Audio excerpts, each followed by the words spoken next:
இன்றைக்கு முக்கியமான செய்தி என்னென்னு பார்த்தீங்கன்னா, நாம் ஏற்கனவே பேசிக்கிட்டு இருந்தோம். அந்த சார் விஷயத்தில் விஜய் எதிர்க்கிறார் சாரை. அது தப்பு. சார் அவர் எதிர்க்கக்கூடாது. ஏன்னு கேட்டிங்கன்னா, சார் அப்படிங்கிறது இது இப்போ குறிப்பாக ஆளுங்கட்சியான திமுகவுக்கு அந்த சாரால் தான் சரியான அந்த இது கொடுக்க முடியும், சவுக்கடி கொடுக்க முடியும். நான் விஜய்க்கு சொல்கிறேன், 1970 சின்ன வயசுலேருந்து 71 இருந்து இந்த அரசியலை பார்த்து கொண்டிருக்கிறேன். திமுக ஓட்டு போடும் முறையை பார்த்து கொண்டிருக்கிறேன். 1980 காவல்துறைக்கு வந்ததுக்கப்புறம் பல எலெக்ஷன் டியூட்டிக்கு நான் போயிருக்கேன். எல்லாத்தையும் உன்னிப்பாக கவனிச்சிருக்கேன். இவங்க எப்படி கள்ள ஓட்டு போடுவாங்க, எப்படி கள்ள ஓட்டை ஓட்டர்ஸ் லிஸ்ட்டில் சேர்ப்பாங்க, என்னென்ன டெக்னிக்கை யூஸ் பண்ணுவாங்கங்கிறதெல்லாம் எனக்கு அத்துப்படி. அதுக்கப்புறம் எம்ஜிஆர் வந்ததுக்கப்புறம் அதை இவர் எப்படி சமாளித்தார், அதுக்கப்புறம் ஜெயலலிதா அவர்கள் வரும்போது அவர் எப்படி சமாளித்தார். ஏன்னா எம்ஜிஆர் வரும்போது அவர் சில விஷயங்களெல்லாம் பண்ணி, சில பேருக்கு உங்களுக்கு நான் ஒரு விஷயத்த சொல்ல விரும்புகிறேன். நல்ல மனுஷங்க குறுக்கு வழியை கடைப்பிடிச்சி முயற்சி செஞ்சாங்கன்னா அதில் தோற்று போயிடுவாங்க. அது கெட்டவர்களுக்கு தான் அந்த குறுக்கு விஷயம் வெற்றியாகும். என்னுடைய அனுபவத்தில் நான் பார்த்தது. ஏதாச்சும் நீங்கள் நேர்மையான ஆள், மனசாட்சி உள்ள ஆள், ஒரு கெட்ட விஷயத்தை செஞ்சு பாருங்கள், தோற்று விடுவீர்கள். அதை கெட்டவர்கள் கெட்ட விஷயத்தை செஞ்சாங்கன்னா ஜெயிச்சுடுவாங்க. இதைத்தான் எம்ஜிஆர் இதில் அவர் கள்ள ஓட்டு ரொம்ப போடுறாங்கன்னு சொல்லி ஜேபிஆர் அவர்களை வைத்து அவரை வச்சு நம்மளும் போடுவோம், அப்போ தான் இவங்களை சமாளிக்க முடியும்னு சொல்லி 2 இடைத்தேர்தல், மயிலாடுதுறை, அண்ணாநகர், இந்த 2க்கும் இடைத்தேர்தல் நடந்தது. அந்த 82 அந்த காலகட்டத்தில் அப்போ போட்டார். அப்போ திராவிட முன்னேற்ற கழகத்தில் இன்னொருத்தரை வச்சு அதை கள்ள ஓட்டை பண்ணாங்க. எம்ஜிஆர் தோற்று போனார். கள்ள ஓட்டு போட முடியலை, அவ்வளவு ஜேபிஆராலேயே முடியலை. ஏன்னு கேட்டீங்கன்னா, நல்ல மனுஷங்க கெட்ட விஷயம் செஞ்சிங்கன்னா தோற்றுடுவாங்க. அதனால தான் இந்த கள்ள ஓட்டில் வேறு யாராலையும் இது பண்ண முடியலை. ஜெயலலிதா அவர்கள் ஒருத்தர் தான் அடித்தார். அதுக்காக ஜெயலலிதா கெட்டவர்னு சொல்ல, அவர் தைரியமாக அடித்தார். தைரியமாக அடித்து நீயும் அடி, நீயும் கள்ள ஓட்டு போடு, நீயும் இதை தேர்ந்து மாவட்ட செயலாளர்கள் எல்லாம் முடுக்கி விட்டார். ஸோ பல முதலமைச்சர்களை நான் பார்த்தவன். வெறும் முதலமைச்சர்களை பற்றி பேசுனது மட்டுமில்லை, அரசியல் களத்தில் என்னென்ன நடக்குது உண்மையில் இங்கே இதெல்லாம் பார்த்த அனுபவம் எனக்கு இருக்குது. நேற்று முளைத்த காளான்கள் இந்த இதில் வந்தவங்க அரசியல்வாதி எல்லாம் நம்மளை எங்களை மாதிரி உங்களுக்கெல்லாம் கொஞ்சமாச்சு இது தெரியுமா, அரசியல் ஞானம் இருக்கா? நாங்கள் அரசியல் அனுபவத்தில் சொல்கிறோம். நேற்று முளைத்த காலம் நான் விஜய் சொல்ல, இன்னும் சில 3ஆம் தர அரசியல்வாதிகள் அரசியல் பண்ணிக்கிட்டு இருக்காங்க, ஒன்றுமே தெரியாது. பெரிய அரசியல் ஞானி மாதிரி இவங்க தான் பெரிய வானத்திலேருந்து குதித்த மாதிரி எல்லாம் பேசிக்கிட்டு இருக்காங்க. அதனால் விஜய் அதை புரிஞ்சுக்கணும். என்னன்னு கேட்டிங்கன்னா, தமிழ்நாடு அரசியல் களம் வேறு, இங்கே இருக்கக்கூடியவர்கள் எப்படி பண்ணுவாங்க அப்படிங்கிறது எனக்கு தெரியும். இப்போ அவங்களுடைய மெயின் ஆயுதமே அன்புமணி கரெக்டாக சொன்னார். பாட்டாளி மக்கள் கட்சி அன்புமணி ஒரு பேட்டியில், நாங்கள் அன்புமணியை தாக்கியெல்லாம் பேசியிருக்கோம், ஆனால் நல்ல விஷயம் சொன்னாங்கன்னா நாங்கள் ஏற்றுக்கொண்டு பேசுவோம். டாக்டர் ராமதாஸ் அவர்கள் விஷயத்தில் நான் அன்புமணியை தாக்கி பேசியிருக்கேன். ஆனால் அன்புமணி ஒரு உருப்படியான விஷயத்தை சொன்னார். அவர் என்ன சொன்னார், பாட்டாளி மக்கள் கட்சி தொண்டர்களே, நீங்கள் வருஷம் பூரா உழைப்பீங்க, ஆனால் எலெக்ஷன் டைமில் கோட்டை விட்டுருவீங்க. ஆனால் திமுககாரன் வருஷம் பூரா சும்மா இருப்பான். எலெக்ஷன் வரும்போது அந்த ஓட்டர்ஸ் லிஸ்ட்டு வரும்போது என்னென்ன பண்ணணுமோ பண்ணிடுவான். ஓட்டு போடுற அன்றைக்கி என்னென்ன பண்ணணுமோ ரொம்ப ரகசியமாக செஞ்சுட்டு உக்காந்துருவான், ஜெயிச்சிருவான். அதனால தான் சொல்கிறேன், திமுகவோட பலமே பொய் வாக்காளர்கள், போலி வாக்காளர்கள், கள்ள ஓட்டு, இதெல்லாம் நான் 71 பார்த்தது. அதனால் விஜய் அவர்களுக்கு என்னுடைய அனுபவத்தில் சொன்னேன், சாரை நீங்கள் எதிர்க்கக்கூடாது. சார் தான் உங்களுக்கும் இது ஆபத்தான விஷயம், திமுகவுக்கு சாதகமாக அமையும். இப்போ இன்றைக்கி விஜய் அதை பற்றி பேசியிருக்காரு. அதனால தான் இந்த விவாதத்தை நம்ம வைக்கிறோம். விஜய் பேசின ஒரு வீடியோ இருக்கு. ஒரு முக்கியமான விஷயத்தை பற்றி இப்போ நான் உங்ககிட்ட ஷேர் பண்ண போகிறேன். இது நான் ஃபஸ்ட்டு கேள்விப்பட்ட உடனே எனக்கே ரொம்ப ஷாக்கிங்காக தான் இருந்தது.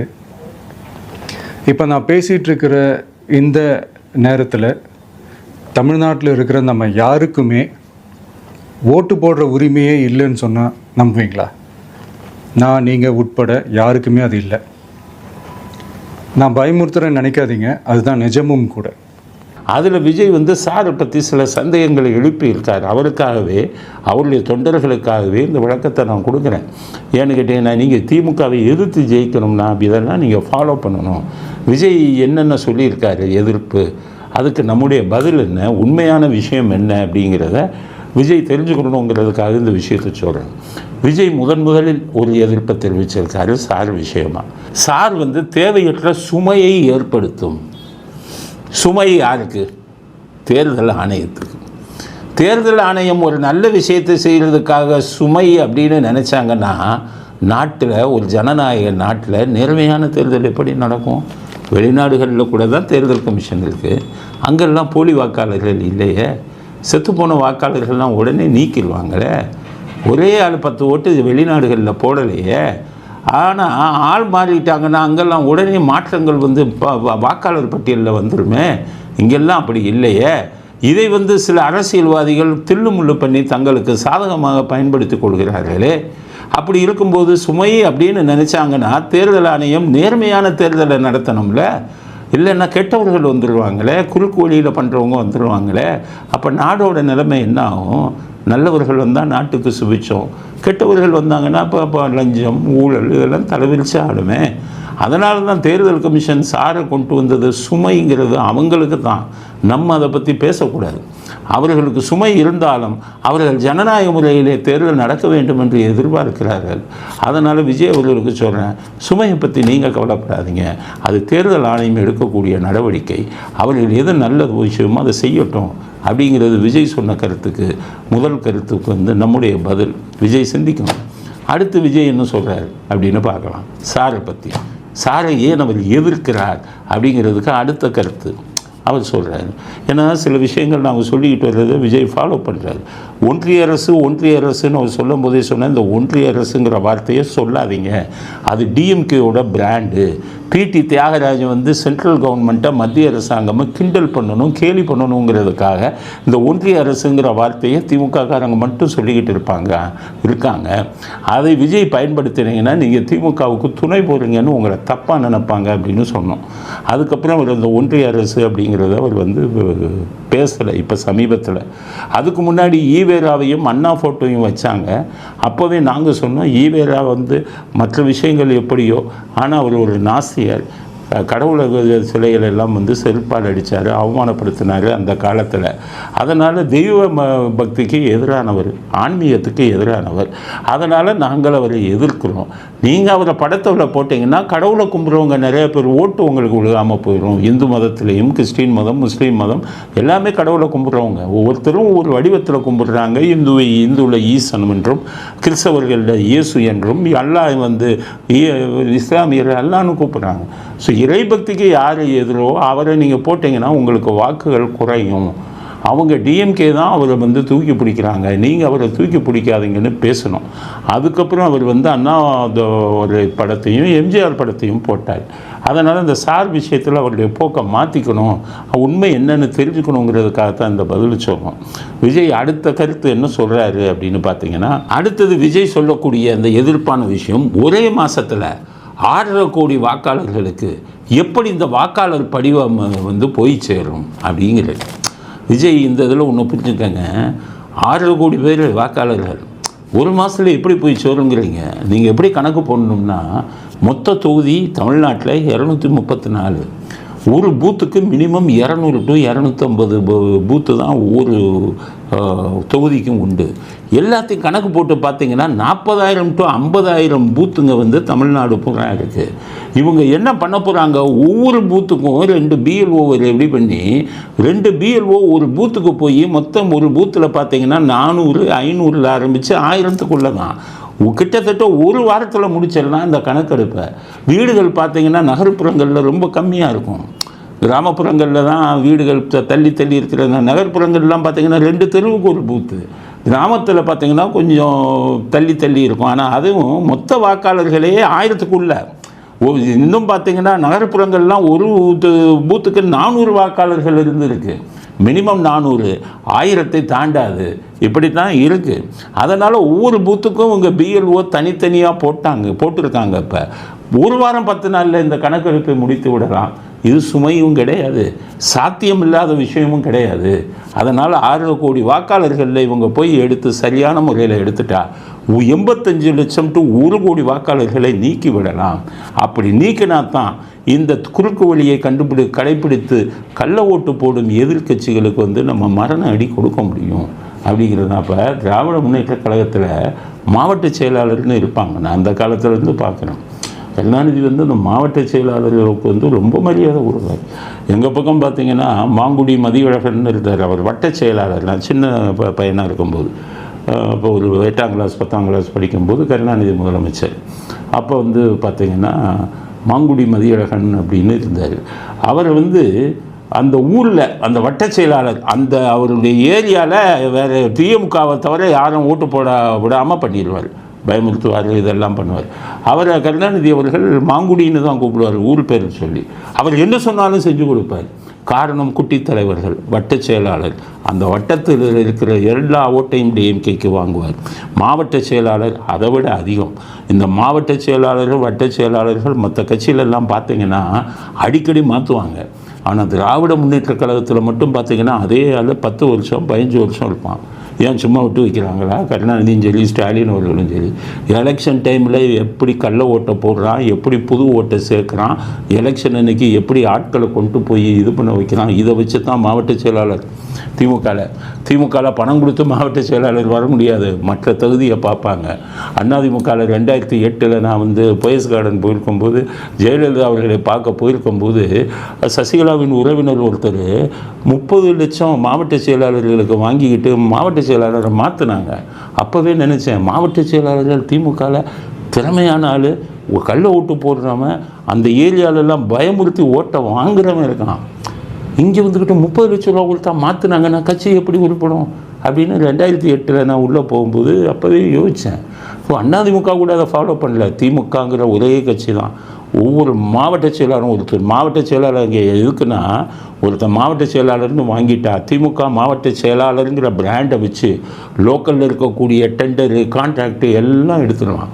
கோடிக்கணக்கான பணம் சம்பாதிப்பான். ஆனால் அவனிடம் கட்சி எதிர்பார்ப்பது எல்லா சலுகைகளும் கட்சி ஆட்சிக்கு வந்தால் செஞ்சு கொடுப்பாங்க. ஆனால் மாவட்ட செயலாளருக்கு எஸ்பி பயப்படுவார். மாவட்ட செயலாளர் ஏன்னா உங்கள் கருணாநிதி அவர்களும் சரி, இவரும் ஸ்டாலினும் இப்படி தான் பண்ணுவாங்க. அவர்களுக்கு முழு அதிகாரம். அவங்க சொல்கிறாலாம் மாற்றிடுவாங்க, எஸ்பியாக மாற்றுவாங்க, இவங்களை கலெக்டராக மாற்றுவாங்க. அப்போ அவனுக்கு கொடுக்குற ஒரே இது, உனக்கு எல்லா சலுகையும் உண்டு, எவ்வளோ நேரம் சம்பாதிச்சுக்க, ஆட்சி வந்ததா உன்னுடைய அதிகாரம் என்ன வேணாலும் பண்ணிக்க. ஒரு மாவட்ட செயலாளர் பேசுகிறாரு திமுக கூட்டத்தில், நான் சொல்கிறாள் தான் ஏன் எஸ்பி, நான் சொல்கிறாள் தான் ஏன் பார்க்க கலெக்டர்னு பேசுகிறாங்க. அப்போ இவ்வளவு அதிகாரத்தையும் கொடுத்து விட்டு திமுக அவர்களிடம் எதிர்பார்ப்பது, எலெக்ஷன் ஆரம்பித்ததுன்னா வாக்காளர் பட்டியல் தயார் செஞ்சனா ஆயிரு, நம்ம ஆளுங்க எவ்வளவு பேர் கள்ள ஓட்டு போட முடியுமோ அவங்களெல்லாம் இதில் சேரு. வாக்காளர் பட்டியலில் எதிர்கட்சியில் எவன் இருக்கானோ அவன் பட்டியலை வாக்காளர் பட்டியலிருந்து எடுக்கிறதுக்கு எல்லா ஏற்பாடும் பண்ணு. எதிர்ப்பு செல்வி இவங்கெல்லாம் வாக்காளர்களே இல்லை, போலின்னு சும்மா நீ இதை கொடு, எதிர்ப்பை கொடு. அவன் கொஞ்சம் இது இல்லாமல் இருந்துட்டானா ஜாக்கிரதையா இல்லைன்னா அவன் பேர் பூரா வாக்காளர் பட்டியலை விட்டு போய்விடும். இப்படி பிளான் பண்ணுவாங்க. அதுக்காகத்தான் மாவட்ட செயலாளர் பல வருடம் இருப்பான். இதுதான் இந்த மாவட்ட செயலாளர்கள் தான் ஜெயிக்க வைக்கிறது. இவர்கள் தான் இவ்வளவு போலி வாக்குகளுக்கும் காரணம். போலி வாக்கை நீக்காமல் இருக்கிறது. ஒவ்வொரு இதுலேயும் பார்த்தீங்கன்னா புதிய வாக்காளர் சேர்க்கைன்னு இருக்கும்ல, அவன் கொண்டாந்து சேர்க்குறதுல பாதி டூப்ளிகேட். இப்போ 18 வயசுக்கு மேலேன்னா அதை பூரா என்னென்ன பேர் இருக்கோ மாற்றி இதெல்லாம் பார்ப்பாங்க. இதற்காகத்தான் விஜய்க்கு என்ன சொல்கிறேன்னு கேட்டிங்கன்னா, பூத்து இதை பற்றி நீங்கள் கவலைப்படாதீங்க. மொத்தம் 40,000 to 50,000 பூத்து 2 பிஎல்ஓ போட்டுருக்கான். அவன் ஒரு வாரம் 10 நாளில் முடிச்சிடுவான் ஒரு பூத்தை. ஒரே டைமில் 40,000 இதுக்கும் ஆஃபீஸர், 50,000 பூத்துக்கும் ஆஃபீஸர் இருந்தான். ஒரு மாதங்கிறது ஈஸியாக முடித்து விடுவார்கள். அதனால் சாரை எதிர்க்காதீர்கள் விஜய். நீங்கள் சொன்ன இந்த இதுக்கும் நான் அந்த விளக்கத்தை கொடுக்க விரும்புகிறேன். சார் விஷயமே எங்களை கூப்பிட மாட்டேங்கிறாங்க, ஆனால் கூட்டத்துக்கு எலெக்ஷன் கமிஷன் சொல்கிறாங்க. விஜய் சொல்கிறார், நீங்கள் புதுசாக ஆரம்பித்த கட்சினால இங்கே என்ட்ரியில் சில சமயம் விடுபட்டு போகணும். நீங்கள் ஆட்களை அனுப்பி செக்ரட்டரியேட்டில் தேர்தல் கமிஷன் ஆஃபீஸு தனியாக இருக்குது. அந்த தேர்தல் கமிஷனர், தமிழ்நாடு தேர்தல் கமிஷனர்னு ஒருத்தர் இருக்கார். அவருக்கு போய் நீங்கள் புகார் கொடுக்கணும், நாங்கள் பதிவு செய்யப்பட்ட கட்சி, எங்களை நீங்கள் கூப்பிடலன்னு கொடுத்தீங்கன்னா அடுத்ததில் கூப்பிட்டுருவாங்க. இது சிறிய பிரச்சனை. அதனால் இந்த பிரச்சனைகளை எல்லாம் நம்ம எளிதாக தீர்த்து விடலாம் அப்படிங்கிறது விஜய்க்கு நம்ம அடுத்து சொல்லக்கூடிய செய்தி. அடுத்தது விஜய்க்கும் ஏடிஎம்கே பிஜேபிக்கு நான் சொல்கிற விஷயம், இந்த பிஎல்ஓ வாக்காளர்கள் இருக்கிறவன் பூரா டிஎம்கேக்காரன் பயமுறுத்தி ஃபார்மெல்லாம் அவன் வாங்கி வச்சுக்கிறான். ஃபார்மை அவங்கள பயமுறுத்தி வாங்கி வச்சுட்டு ரோட்டில் போட்டுட்டு அவனே வீடியோ எடுத்து பாருங்கள் ஃபார்மெல்லாம் இப்படி கிடக்கு, சார் வந்து வேஸ்ட்டுன்னு நிறைய வீடியோ போடுறாங்க. அதனால் நீங்கள் என்ன பண்ணுங்கள், இப்போ பிஎல்ஓ போகிற இடத்துக்கு போனால் உங்கள் கட்சியை சேர்ந்த பூத் ஏஜென்ட்டுங்க ஒவ்வொரு பூத்துக்கும் 2 பேர் பிஎல்ஓ கூடவே போங்க. முறைகேடு நடக்குதா, திமுகக்காரன் எதையும் இது இப்போ தில்லுமுள்ளு பண்ணுறாங்களாங்கிறதெல்லாம் நீங்கள் கண்காணியுங்கள். அப்போ தான் வந்துக்கிட்டு இந்த சார் இதை வந்து ஒழுங்காக நடக்கும். அதே மாதிரி 18 வயசுக்கு ஆனவங்களை வந்து வாக்காளர்களை சேர்க்குறதுல விஜய் கட்சி ரொம்ப இதை காமிக்கணும், ஆர்வம் காட்டணும். இவங்கெல்லாம் இப்போ ஆர்வம் காட்டலை. கள நிலவரம் எங்களுக்கு எப்படி வருதுன்னா, உங்கள் கட்சிக்காரவங்கெல்லாம் போய் 18 வயசான அவங்க வீட்டில் இருக்கிறவங்க வாக்காளர்களை பூரா சேர்க்க சொல்லுங்கள். பிஎல்ஓட்ட போய் அவங்களெல்லாம் வந்து மனு கொடுக்க வைங்க, அந்த ஃபார்மை ஃபில்லப் பண்ணி கொடுக்க வைங்க. நீங்கள் பாட்டுக்கு இங்கே உட்காந்துக்கிட்டு இருந்தீங்கன்னா உங்களுடைய ரசிகர்களில் பல பேர் வாக்காளர் பட்டியலில் வராமல் போயிடுவாங்க. அதனால் எல்லோரையும் 18 வயதுக்கு மேற்பட்டவர்களை வாக்காளர் பட்டியலில் சேர்க்க சொல்லி இவங்க கொண்டு போங்க. இப்போ ஏடிஎம்கே பிஜேபிக்கு சொல்கிறேன், திமுக ஆளுங்க ஸ்பாட்டில் இருக்கிற அளவுக்கு ஏடிஎம்கே கொஞ்சம் இருக்காங்க, பிஜேபி எல்லாம் இன்னும் வேகம் காட்டவில்லை. உங்களுடைய பூத் ஏஜென்ட் ஒவ்வொருத்தவங்களும் திமுக யாரை சேர்க்குறான், யாரை விடுறான், அந்த பிஎல்ஓ பயமுறுத்தி செத்தவமாக்க நீக்காதன்னு சொல்கிறாங்கிறதெல்லாம் பார்த்துருங்க. ஒவ்வொரு கட்சிக்கும் சொல்கிறேன், அந்த ஓட்டர்ஸ் லிஸ்ட்டு உங்கள் கையில் இருக்கணும், அந்த பூத்துனுடைய ஓட்டர்ஸ் லிஸ்ட்டு உங்கள் கையில் இருக்கணும். அந்த 500 பேர் 1000 ஓட்டுகளில் யார் யார் செத்துருக்காங்கிற லிஸ்ட்டை வச்சு பிஎல்ஓட்டை இவங்கெல்லாம் செத்துட்டாங்கன்னு கொண்டு போங்க. அப்போ தான் இவர்களை வந்து நம்ம நீக்க முடியும். இடம் மாறணும்னு சொல்லுங்கள். ஒரே ஆள் பேர் பல இது இருந்ததுன்னா அதெல்லாம் சுட்டி காட்டுங்கள். பிஎல்ஓ அவங்க திமுககாரங்க வந்து பயமுறுத்துகிறாங்களாங்களா கண்காணித்து கூடவே இருந்து பண்ணணும். அதிமுகவின் இது வந்து கொஞ்சம் செயல்பட்டுக்கிட்டு இருக்காங்க நல்லா, ஆனால் பிஜேபிகிட்ட இன்னும் வேகம் வரல, நீங்கள் 2 பேரும் வேகத்தை காட்டுங்கள் அப்படிங்கிறது அவங்களுக்கு கொடுக்கக்கூடியது. இவரே பாருங்கள், சீமானே சப்போஸ் சீமான் என்ன சொல்கிறாரு, சார் வேணும், ஏன் வேணாமா, செத்தவன் பேசுனா செத்தவன் இதை நீக்கணும்னா அவன் டெத் சர்டிஃபிகேட் வச்சு நீக்கிடுவான். என்னத்த அரசியல் தலைவர்கள் நீங்கள்லாம், ஒரு அரசியல் கட்சி செத்தவன் சர்டிஃபிகேட்டு ஸ்டேட் கவர்மெண்ட்டு வச்சுருக்கான், கார்பரேஷனில் சென்ட்ரல் அவன் தேர்தல் கமிஷன் அங்கே இருக்கான். செத்தவன் சர்டிஃபிகேட் இது பண்ணி நீக்கிறதுனா அது எவ்வளோ ஒரு நாட்கள் ஆகும். அந்தந்த வீட்டில் யார் சொல்கிறாங்களோ அவங்கக்கிட்ட வந்து டெத் சர்டிஃபிகேட்டை கொடுங்கன்னு பிஎல்ஓ வாங்கி தான் நீக்கணும். அதுதான் முறை. நீ போகாத ஊருக்கு வழி சொல்கிறீங்களே சீமானு, அவரை சாரை நீங்கள் எதிர்க்கிறதுக்கு வலுவான காரணம் வேணாமா? உங்கள் ஓட்டே குறைஞ்சி போயிருமே. அந்த இவங்க ஓட்டெல்லாம் திமுக போட்டாங்கன்னா உங்கள் ஓட்டு என்ன ஆகுறது? உங்கள் இந்த 8% இன்னும் குறையுமே. அதனால் அப்போ வீடு மாறி போனவொன்னு என்ன பண்ணுறது? ஒரு ஆள் 10 ஓட்டு வச்சுருக்காருன்னா அதெல்லாம் எப்படி நீக்கிறது? அதெல்லாம் நீக்கினா தானே உங்களுடைய வாக்கு சதவீதமே அதிகமாக வரும். அதனால் 6,40,00,000 அது 5,40,00,000 மாறணும். 85 லட்சம் டு 1 கோடியை குறைக்கணும். அதில் தான் நீங்கள் அனைவரும் விழிப்புடன் இருக்க வேண்டும். அதனால் சாரை பற்றி நான் டெய்லி சொல்கிறதுக்கு காரணம், வாக்காளர்களாகிய நீங்கள் எல்லோருமே வந்து சொல்கிறேன், எங்களுக்கு ஆதரவாக இருக்கக்கூடியவர்கள், எங்களுக்கு வந்து இதாக இது பண்ணுறவங்க அனுதாபிகள் நிறைய பேர் இது பண்ணுற உங்களுக்கெல்லாம் நான் சொல்கிறேன், முதல்ல உங்கள் வாக்குகளை வந்து பக்காவாக நீக்கிடாமல் எல்லாத்துலேயும் போய் சேருங்க. அப்போ தான் வந்து நம்ம இந்த தவறாக நடக்கும். இதுக்கப்புறம் நேர்மையான வாக்காளர் பட்டியல் வச்சு டிஎம்கேக்கு மக்கள் ஓட்டு போடுறாங்க, ஸ்டாலின் முதலமைச்சர் ஆகிறாருன்னா நம்ம ஏற்றுக்குவோம். எங்களுடைய இது வந்து நேர்மையான வாக்காளர் பட்டியல், யார் ஜெயித்தாலும் பரவாயில்ல. ஆனால் ஜனநாயக நாட்டில் மோசடி நடக்கக்கூடாது. எங்களை ஆதரிப்பவர்கள் அத்தனை பேருக்குன்னு சொல்கிறேன், நேதாஜி இயக்கத்தில் வந்து அனுதாபிகள் அத்தனை பேருக்கு சொல்கிறேன், எல்லாரும் வாக்குகளை வந்து கரெக்டாக சேருங்க. உங்கள் இதில் தப்பான வாக்காளர்கள் இருந்தால் அதை பூரா நீக்கிறதுக்கு அந்த பிஎல்ஓட்ட பேசி முடிவெடுங்கள் அப்படிங்கிறத இன்றைக்கி சார் விஷயத்தில் நம்ம சொல்லக்கூடிய கருத்து.